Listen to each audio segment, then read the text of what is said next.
আসসালামু আলাইকুম। এটেন বাংলা সংবাদে সবাইকে স্বাগত জানাচ্ছি আমি অনামিকা হাসান পুনম। শুরুতে বিআরবি কেবল সংবাদ শিরোনাম। যুক্তরাষ্ট্র থেকে দেশে ফিরলেন ডক্টর ইউনূস। ব্যাংক, আর্থিক ও জ্বালানি খাত সংস্কারের সব ধরনের সহায়তা দেবে বিশ্বব্যাংক, জানালেন অর্থ উপদেষ্টা।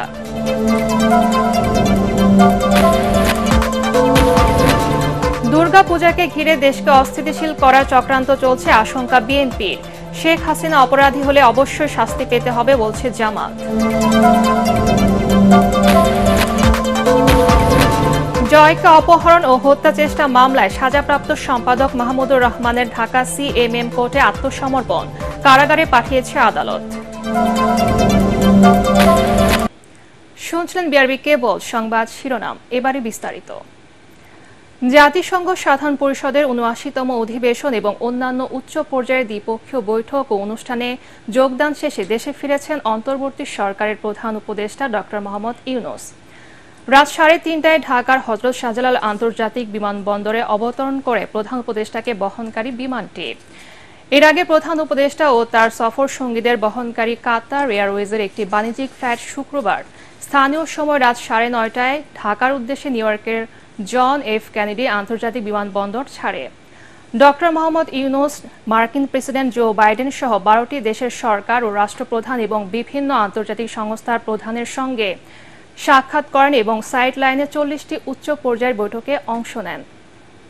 সফরকালে প্রধান উপদেষ্টার ব্যাপক কর্মতৎপরতা বাংলাদেশের সঙ্গে আন্তর্জাতিক বিশ্বের অর্থনৈতিক ও কূটনৈতিক সম্পর্ক এবং অংশীদারত্ব এগিয়ে নেবে বলে আশা করা হচ্ছে। গত ২৩ সেপ্টেম্বর জাতিসংঘ সাধারণ পরিষদের অধিবেশনে যোগ দিতে নিউ ইয়র্ক পৌঁছান প্রধান উপদেষ্টা। দেশের ব্যাংক, আর্থিক প্রতিষ্ঠান ও জ্বালানি খাত সংস্কারে কারিগরি ও আর্থিক সহায়তা দেবে বিশ্বব্যাংক এবং ইন্টারন্যাশনাল ফাইন্যান্স কর্পোরেশন আইএফসি। সচিবালয় সংস্থা দুটির প্রতিনিধি দলের সঙ্গে বৈঠক শেষে তথ্য জানান অর্থ উপদেষ্টা ডক্টর সালেউদ্দিন আহমেদ। আর্থ সামাজিক উন্নয়নেও বিশ্বব্যাংক আর্থিক সহযোগিতা দেবে বলে জানান তিনি। তবে কি পরিমাণ অর্থ সহায়তা পাওয়া যেতে পারে তা এখনো সুনির্দিষ্ট হয়নি বলে জানান অর্থ উপদেষ্টা।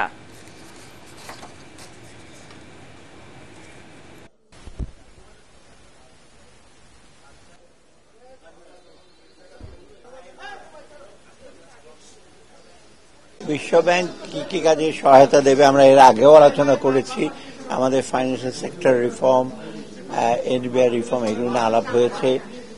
আর আইএফসির সাথে প্রাইভেট ইনভেস্টমেন্ট, প্রাইভেট সেক্টর কিভাবে এগুলো বিশদ আলোচনা করেছি এবং ওরা ওদের সহায়তা, কারিগরি সহায়তা এবং আর্থিক সহায়তা দেওয়ার ব্যাপারে ফার্দার অক্টোবরে যখন আমি যাব সে আমরা আরো আলোচনা করব। মোট কথা ওরা সব ব্যাপারে আমাদের সাথে দিতে পারে, তবে আমাদের কিছু কাজ করতে হবে, কিছু কন্ডিশন আছে, সেগুলো আমরা পালন করবো। এই হলো মোদ্দা কথা। সার্বিকভাবে আমাদের আর্থিক উন্নয়নের জন্য এবং আর্থ সামাজিক উন্নয়নের জন্য ফ্লাড, পোস্ট ফ্লাড রিহ্যাবিলিটেশন, এগুলো সব ব্যাপারে আলোচনা। ফ্যাসিস্ট শেখ হাসিনার প্রেতাত্মারা এখনো অন্তর্বর্তী সরকারের উপর ভর করে আছে। অবিলম্বে তাদের অপসারণ করে সরকারের অবস্থান স্পষ্ট করার আহ্বান জানিয়েছেন বিএনপি স্থায়ী কমিটির সদস্য অবসরপ্রাপ্ত মেজর হাফিজ উদ্দিন আহমেদ। ঢাকা রিপোর্টার্স ইউনিটিতে মুক্তিযোদ্ধাদের আয়োজিত আলোচনা সভায় তিনি বলেন, অন্তর্বর্তী সরকারকে আরও সতর্ক হতে হবে। শিগগিরই গণতন্ত্র প্রতিষ্ঠা করে শহীদদের রক্তের ঋণ শোধ করতে হবে। সভায় বক্তারা বলেন, ফ্যাসিস্ট সরকারের দোসরদের বিচারের আওতায় আনতে অন্তর্বর্তী সরকারের ধীর গতিতে মানুষের মনে প্রশ্ন জেগেছে। গণহত্যাকারীদের অবিলম্বে বিচারের আওতায় আনার দাবি জানান তারা।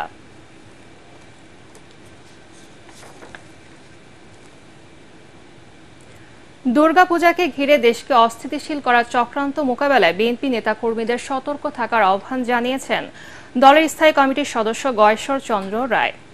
গণতান্ত্রিক ব্যবস্থাকে গতিশীল রাখতে বিএনপির ভারপ্রাপ্ত চেয়ারম্যান তারেক রহমান সহ দলের নেতাকর্মীদের বিরুদ্ধে দায়ের করা সব মিথ্যা মামলা প্রত্যাহার করার দাবি জানান তিনি। জিয়া মঞ্চের ৩১তম প্রতিষ্ঠা বার্ষিকী উপলক্ষে বিএনপির প্রতিষ্ঠাতা জিয়াউর রহমানের সমাধিতে শ্রদ্ধা নিবেদনের পর গয়েশ্বর রায় এসব কথা বলেন। তিনি বলেন, গণ অভ্যুত্থান পরবর্তী সময়ে সবাইকে ঐক্যবদ্ধ থেকে নির্বাচনের মধ্য দিয়ে দেশের গণতন্ত্র ফেরাতে হবে। পক্ষ থেকে ইতিমধ্যে আমাদের নেতা তারেক রহমান সাহেব একটা ঘোষণা দিয়েছেন এবং যে সকল অঞ্চলে সকল পূজাকে আমরা দেখভাল করব, আমরা জনগণকে নিয়ে নিরাপত্তা দিব এবং সেখানে আমাদের নেতৃত্ব যদি ব্যর্থতা হয় তাদের বিরুদ্ধে যথাযথ ব্যবস্থা গ্রহণ করবে। আমি আশা করি কুচক্রী মহল যতই চেষ্টা করুক, জাতির কপালে কলঙ্ক লেপন করার সকল অপচেষ্টা আমরা অত্যন্ত কঠিন হাতে মোকাবেলা করব। দেশের মানুষ শেখ হাসিনাকে আর ভালোবাসে না, তাই আবারও তাকে ক্ষমতায় আসার চিন্তা করা ঠিক হবে না বলে মনে করেন জামাতে ইসলামীর আমির ডাক্তার শফিকুর রহমান। কক্সবাজারে চকরিয়ায় নিহত সেনা কর্মকর্তা তানজিম সারোয়ার নির্জনের টাঙ্গাইলের বাসায় তার পরিবারের সঙ্গে সাক্ষাৎ শেষে তিনি এই কথা বলেন। জামাতের এই শীর্ষ নেতা বলেন, শেখ হাসিনা অপরাধী হয়ে থাকলে অবশ্যই তাকে শাস্তির আওতায় আনতে হবে। এ সময় তিনি জানান, জামাতের তরফ থেকে অন্তর্বর্তী সরকারকে সংস্কার ও নির্বাচনের দুটি রোডম্যাপ দেওয়া হয়েছে। তার আশা, আগে সংস্কার পরে নির্বাচন করবে সরকার। পরে তানজিমের বাবা সারোয়ার জাহান, মা শাহনাজ খান ও বোন তাসনোভা সারোয়ার সূচিকে সাথে নিয়ে দোয়া করেন ডাক্তার শফিকুর রহমান। প্রধানমন্ত্রী যিনি দেশ থেকে চলে গিয়েছেন, অনেকে বলে পালিয়ে গেছেন, আমি একজন রাজনীতিবিদের জন্য এই শব্দটা ব্যবহার করতে আমার নিজেরই লজ্জা হয়, এই জন্য আমি এটা করি না। পালিয়ে যাওয়া কোনো ভালো জিনিস না। সুনির্দিষ্ট অভিযোগ যাদের ব্যাপারে আছে বিভিন্ন অপরাধের, তাদেরকে অবশ্যই আইনের আওতায় এনে শাস্তি দিতে হবে, এটা আমাদের স্পষ্ট কথা। অতএব কে ষড়যন্ত্র করছেন না করছেন এটা বড় কথা না। জাতি কিন্তু এখন খুবই ঐক্যবদ্ধ এবং মজবুত হাতে ঐক্যবদ্ধ। গোটা যুব সমাজের বিরুদ্ধে তারা দাঁড়িয়েছেন এবং যুব সমাজের বিরুদ্ধে দাঁড়িয়ে তারা গণহত্যা করেছেন। নৈতিক দিক থেকে তারা পরাজিত হয়েছেন এবং এখন তাদেরই মূল্যায়ন করতে হবে যে তারা রাজনীতি করার কোনো অধিকার রাখেন কি না। সজীব ওয়াজেদ জয়কে অপহরণ এবং হত্যা চেষ্টার মামলায় দণ্ডপ্রাপ্ত আমার দেশ পত্রিকার সাবেক ভারপ্রাপ্ত সম্পাদক মাহমুদুর রহমানকে কারাগারে পাঠিয়েছে আদালত। সকালে এই মামলায় আত্মসমর্পণ করতে আদালতে যান তিনি। এ সময় তার পক্ষে আপিল আবেদন করেন আইনজীবীরা। শুনানি শেষে ঢাকার অতিরিক্ত chief metropolitan magistrate Mohammad Mahbubul হকের আদালত তাকে কারাগারে পাঠানোর আদেশ দেন। একই সঙ্গে তাকে কারাগারে ডিভিশন দেওয়ার আদেশ দিয়েছেন আদালত। সজীব ওয়াজেদ জয়কে অপহরণ এবং হত্যা চেষ্টার মামলায় গত বছর 17 আগস্ট ঢাকার অতিরিক্ত চিফ মেট্রোপলিটন ম্যাজিস্ট্রেট আসাদুজ্জামান নূরের আদালত মাহমুদুর রহমান ও সাংবাদিক শফিক রেহমান সহ 5 জনের আলাদা 2 ধারায় 7 বছরের সশ্রম কারাদণ্ড দেন। এর আগে গত 27 সেপ্টেম্বর তুরস্ক থেকে দেশে ফেরেন মাহমুদুর রহমান। স্বৈরাচার সরকার পতনের পর বাংলাদেশে আসছেন। আজকে তিনি স্বেচ্ছায় আদালতে এসেছেন। তিনি জেলে যেতে চেয়েছেন, জামিন চান নাই। আমরা আদালতের কাছে তার জামিনের প্রার্থনা করি নাই, তাকে জেলে পাঠাবার কথা বলেছি। আর যেহেতু তিনি মন্ত্রী ছিলেন, তাকে যেন প্রথম শ্রেণীর মর্যাদা দেওয়া হয়। জনাব মাহমুদুর রহমান জেলে গেছেন, উনি আপিল করবেন, তারপর জেল থেকে বেরিয়ে আসবেন। সেটাই আমাদের প্রত্যাশা দ্রুততম সময়ের মধ্যে। হয়রানির ভয়ে সাধারণ মানুষ কোনো সরকারি সংস্থার কাছে প্রয়োজনীয় তথ্য জানতে চায় না বলে মন্তব্য করেছেন ট্রান্সপারেন্সি ইন্টারন্যাশনাল বাংলাদেশ টিআইবির নির্বাহী পরিচালক ডক্টর ইফতেখারুজ্জামান। রাজধানীতে আয়োজিত মতবিনিময় সভায় তিনি কথা বলেন। টিআইবির নির্বাহী পরিচালক আরও বলেন, মানুষ তথ্য চায় না, কারণ তথ্য চাইলে পাওয়া যায় না এবং নিরাপত্তার ঘাটতি দেখা দেয়। জনগণের কাছে রাজনৈতিক দলগুলোর জবাবদিহিতা নিশ্চিত করার তাগিদ দেন ডক্টর ইফতেখারুজ্জামান। মানুষ তথ্য চায় না, তার কারণ হচ্ছে যে মানুষ জানে তথ্য চাইলে তথ্য পাওয়া যায় না। শুধু তাই নয়, মানুষ জানে তথ্য চাইলে তথ্য চাওয়ার কারণে হয়রানির শিকার হতে হয়। মানুষ এটাও জানে যে তথ্য চাওয়ার কারণে নিরাপত্তাহীনতার ঝুঁকি সৃষ্টি হয়। মানুষ জানে যে তথ্য চাইলে এমন একটা অবস্থা সৃষ্টি হয় যে আমার প্রতিষ্ঠানের কার্যক্রম বন্ধ হয়ে যেতে পারে। কুড়িগ্রামে আবারও ফুঁসে উঠছে তিস্তা, ব্রহ্মপুত্র, দুধকুমার, ধরলা সহ সব নদ নদীর পানি। ভারী বর্ষণ আর উজানের ঢলে সৃষ্টি হয়েছে বন্যা পরিস্থিতির। তিস্তা নদীর পানি বিপদসীমার 31 সেন্টিমিটার উপর দিয়ে বইছে। তলিয়ে গেছে নদী অববাহিকার নিম্নাঞ্চল। পানি ঢুকে পড়েছে চরাঞ্চলের গ্রামগুলোতে। তবে ব্রহ্মপুত্র, ধরলা ও দুধকুমার নদীর পানি বৃদ্ধি অব্যাহত থাকলেও এসব নদীর পানি বিপদসীমার সামান্য নিচ দিয়ে বইছে। শিক্ষার্থী ও ইন্টার্ন চিকিৎসকদের আন্দোলনের মুখে বরিশাল শেরে বাংলা মেডিকেল কলেজ হাসপাতালের পরিচালক ডাক্তার এইচ.এম. সাইফুল ইসলাম পদত্যাগ করেছেন। সকাল থেকে শিক্ষার্থীরা পরিচালকের পদত্যাগের এক দফা দাবিতে বিক্ষোভ শুরু করে। এক পর্যায়ে শিক্ষার্থীরা পরিচালকের কক্ষে প্রবেশ করে পদত্যাগের জন্য তাকে চাপ প্রয়োগ দেয়। পরে পরিচালক পদত্যাগ করে হাসপাতাল ছাড়েন। গতকাল ইন্টার্ন চিকিৎসকরা পরিচালকের পদত্যাগ ও ডাক্তারদের উপর হামলাকারীদের গ্রেফতার করে শাস্তির আওতায় আনার দাবিতে কর্মবিরতি শুরু করে।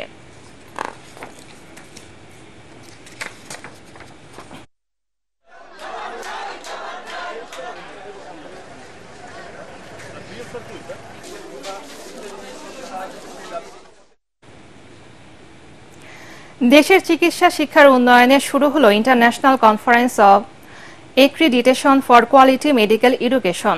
রাজধানীর একটি হোটেলে দুদিনব্যাপী এই সম্মেলনের আয়োজন করে Bangladesh private medical college association BPMCA। এ সময় বক্তারা জানান, মানসম্মত চিকিৎসা ব্যবস্থা নিশ্চিতে নিরলসভাবে স্বাস্থ্যসেবা দিয়ে যাচ্ছে দেশের বেসরকারি হাসপাতালগুলো। চিকিৎসা শিক্ষার মান উন্নয়নে WFME দেয়া মান অনুসরণ করে চিকিৎসা শিক্ষা নিশ্চিতের ব্যাপারে গুরুত্ব আরোপ করেন তারা। 2 দিনের এই সম্মেলনে প্রায় 7টি দেশের 450 চিকিৎসক এই সম্মেলনে অংশ নেবেন।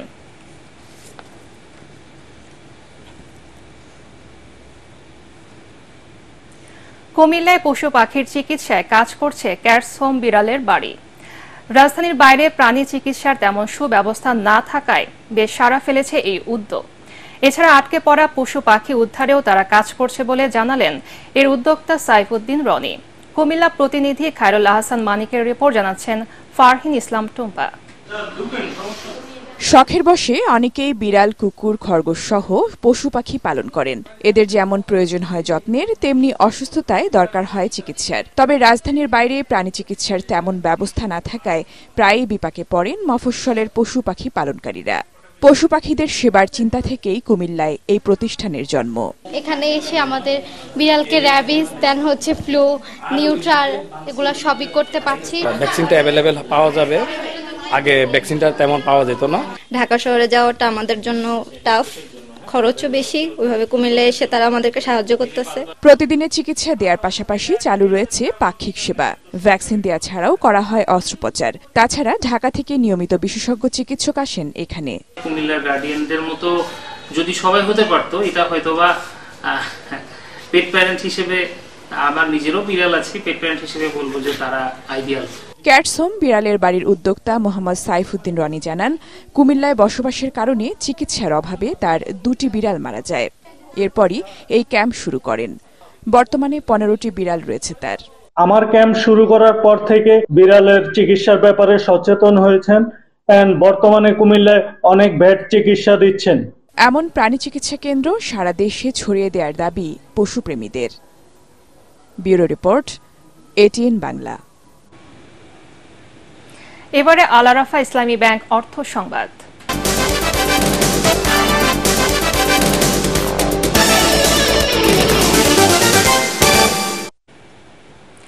দক্ষিণবঙ্গের একমাত্র মহিলা মেডিকেল কলেজ যশোরের Ad-din Sakina women's medical college.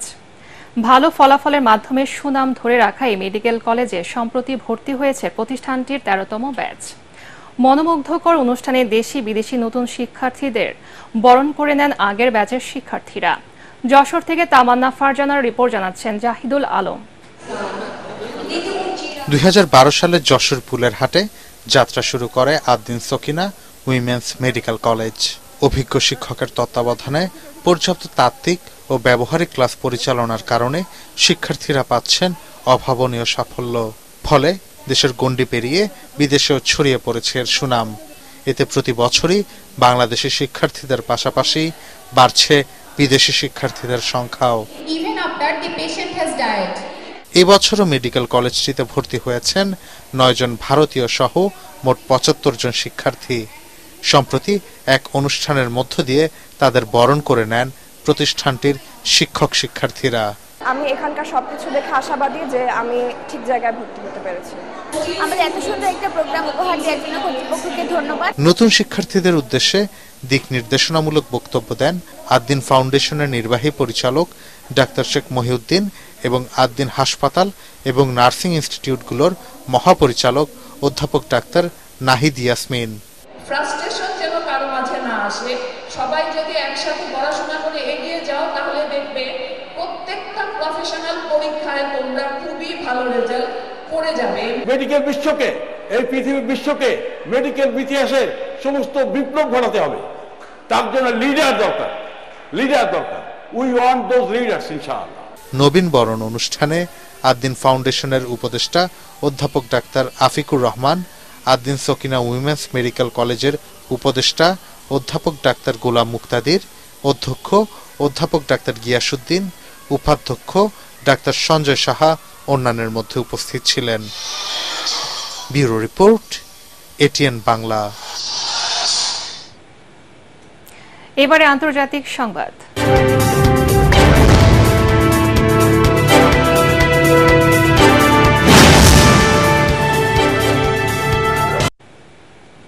নেপালে ভয়াবহ বন্যা ও ভূমিধসে কমপক্ষে ১১২ জনের মৃত্যু হয়েছে। নিখোঁজ রয়েছে বহু মানুষ। মৃতের সংখ্যা আরও বাড়তে পারে বলে আশঙ্কা করা হচ্ছে। নেপালের স্বরাষ্ট্র মন্ত্রণালয় জানায়, বন্যা এবং ভূমিধসের জেরে পার্বত্য এই দেশটির বেশিরভাগ সড়ক মহাসড়ক চলাচলের অযোগ্য হয়ে গেছে। ধসে পড়া মাটিতে চাপা পড়েছে শত শত বাড়ি ও সেতু। বাস্তুচ্যুত হয়েছে কয়েক হাজার বাসিন্দা। এছাড়া বিভিন্ন জায়গায় আটকা পড়েছে কয়েক হাজার পর্যটক। উদ্ধারকর্মীরা জানান, ১৯৭০ সালের পর থেকে এটিই ছিল নেপালের সর্বোচ্চ বৃষ্টির রেকর্ড। বন্যা ও ভূমিধসে সবচেয়ে বেশি ক্ষতিগ্রস্ত হয়েছে দেশের মধ্য ও পূর্বাঞ্চলীয় জেলাগুলো। সবচেয়ে বেশি ৩৭ জন মারা গেছে কাঠমান্ডু উপত্যকায়। রাজধানী কাঠমান্ডুর সাথে সারা দেশের যোগাযোগ বিচ্ছিন্ন রয়েছে। এবারে পার্টেক্স খেলার খবর।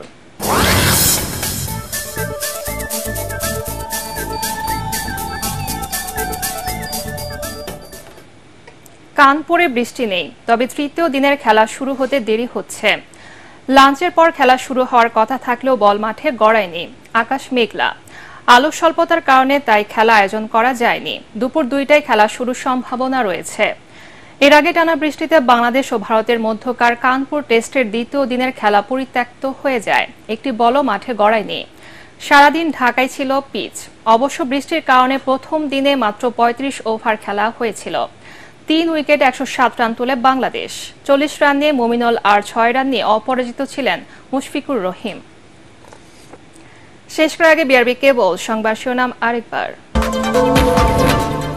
যুক্তরাষ্ট্র থেকে দেশে ফিরলেন ডক্টর ইউনূস। ব্যাংক, আর্থিক ও জ্বালানি খাত সংস্কারের সব ধরনের সহায়তা দেবে বিশ্ব ব্যাংক, জানালেন অর্থ উপদেষ্টা। দুর্গাপূজাকে ঘিরে দেশকে অস্থিতিশীল করা চক্রান্ত চলছে, আশঙ্কা বিএনপির। শেখ হাসিনা অপরাধী হলে অবশ্যই শাস্তি পেতে হবে বলছে জামাত।